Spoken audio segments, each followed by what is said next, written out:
வணக்கம். அம்மாவின் கைவண்ணம் சேனல்லேருந்து உங்கள் அம்மா ஸ்டெல்லா மேரி பேசுகிறேன். நாம் இப்போ பார்க்க போகிறது பீன்ஸ் பருப்பு உசிலி. பொதுவாக பீன்ஸை பொரியல் பண்ணி சாப்பிடுவோம், இல்லைன்னா சாம்பாரில் போட்டு சாப்பிடுவோம். நான் பீன்ஸை பருப்போடு சேர்த்து உசிலி பண்ணியிருக்கிறேன். பெரும்பாலும் இதை கல்யாண விருந்தில் செய்வாங்க. நான் இதை இப்போ உங்களுக்கு செஞ்சு காட்ட போகிறேன்.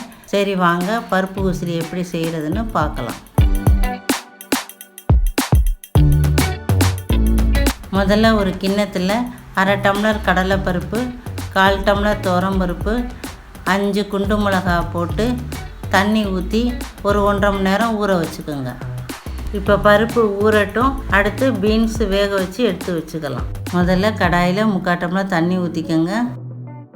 அடுத்து பீன்ஸ் வேகிறதுக்கு தேவையான உப்பு போட்டுக்கலாம். தண்ணி கொதித்த உடனே நான் 1/4 கிலோ பீன்ஸை சின்னதாக நறுக்கி வச்சுருக்கேன், அதை சேர்த்துக்கலாம். உசிலிக்கு பீன்ஸை இந்த மாதிரி சின்னதாக தான் நறுக்கி போடணும். பீன்ஸ் வாங்கும்போதே முத்தின பீன்ஸாக வாங்காமல் பிஞ்சு பீன்ஸாக வாங்கிக்கோங்க, அதுதான் உசிலிக்கு நல்லாயிருக்கும். இப்போ பீன்ஸை நல்லா கிண்டி விட்டுட்டு தண்ணி வத்துற வர மூடி போட்டு வேக வச்சுக்கோங்க.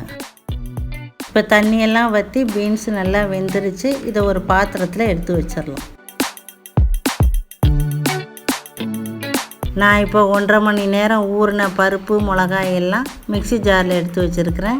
அது கூடவே 1/4 ஸ்பூன் பெருங்காயத்தூள், 1/2 ஸ்பூன் மஞ்சத்தூள், இதற்கு தேவையான அளவு உப்பு போட்டு அரைச்சி எடுத்து வச்சுக்கலாம். இப்போ பருப்பு அரைச்சாச்சு.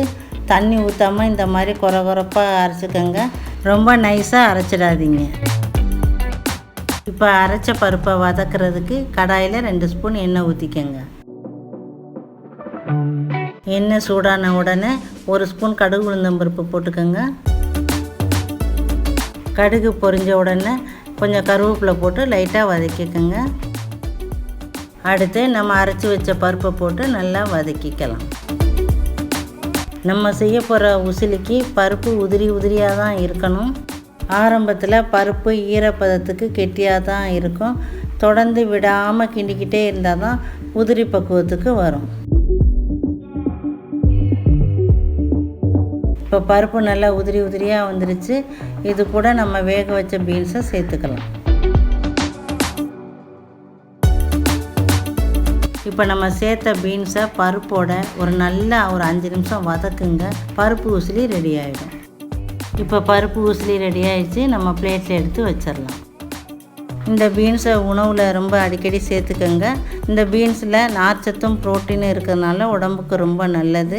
இது உடல் எடையையும் குறைக்கக்கூடியது. பொதுவாக நம்ம வீட்டில் பீன்ஸை பொரியல் பண்ணி சாப்பிடுவோம், அது நிறைய பேருக்கு பிடிக்காது. இது மாதிரி பருப்பு உசிலி செஞ்சு கொடுங்க, விரும்பி சாப்பிடுவாங்க. அவ்வளவுதாங்க, பருப்பு உசிலி சூப்பராக சாப்பிட ரெடி ஆயிடுச்சு. இதை உங்கள் வீட்டில் நீங்களும் செஞ்சு பார்த்துட்டு எப்படி இருக்குன்னு எனக்கு கமெண்ட் பண்ணுங்கள். அப்புறம் அந்த வீடியோ உங்களுக்கு பிடிச்சிருந்தா லைக் பண்ணுங்கள், ஷேர் பண்ணுங்கள். சப்ஸ்கிரைப் பண்ணாதவங்க மறக்காமல் சப்ஸ்கிரைப் பண்ணுங்கள். நன்றி, வணக்கம், வாழ்க வளமுடன்.